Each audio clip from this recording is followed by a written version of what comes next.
programmet Team Best. Jeg er Martin Andersen, og i dag skal vi se på, hvordan bevægelse i timen i 0. til 5. klasse foregår. Vi har tidligere spurgt skoleleder Leif Hansen, hvorfor at bevægelse i timen er en vigtig ting. Hej, jeg står herude med Leif Hansen. Jeg vil sige, der er 3 former for bevægelse. Den ene form for bevægelse, det er det, at man skal have pulsen op. At det handler om, at de skal have gang i kroppen, og de skal op med pulsen. Den anden, det er jo sådan helt sundhedsmæssigt omkring tingene, det med, at de skal være sunde. Og så har vi omkring det sociale, at det handler om, at man skal være social omkring bevægelsen. Og så selvfølgelig skal man have det faglige ind i det.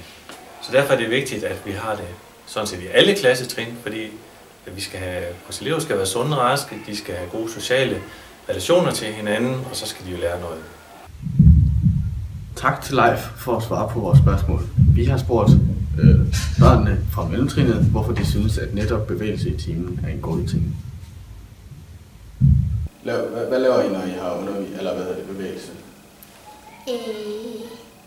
Spiller stikbold og laver en masse lege. Musen efter katten. Alle mulige form for sportsting. Hvad synes du om, at I får mere bevægelse i timerne? Godt. Meget godt bevægelse. Mit yndlingsfag, det er i hvert fald idræt.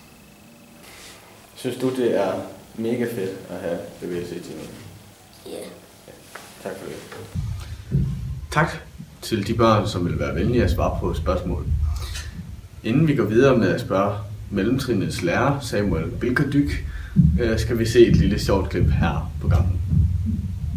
Jeg er i dag taget op til kontoret for at se, om der er nogen, der er blevet smidt ud, så skal vi ind og kigge. Hvad har du lavet, siden du sidder her? Jeg sidder her, fordi at, jeg har meget krudt i røven, og jeg har det med at ikke kunne sidde stille. Timerne og sådan noget, men sådan det. Så fik jeg lige pludselig lyst til at løbe rundt. Gjort det et par gange. Nu kommer jeg så bare til at løbe rundt på bordene midt i en test, og det var så ikke smart. Så ender man her. Hvor er det nu?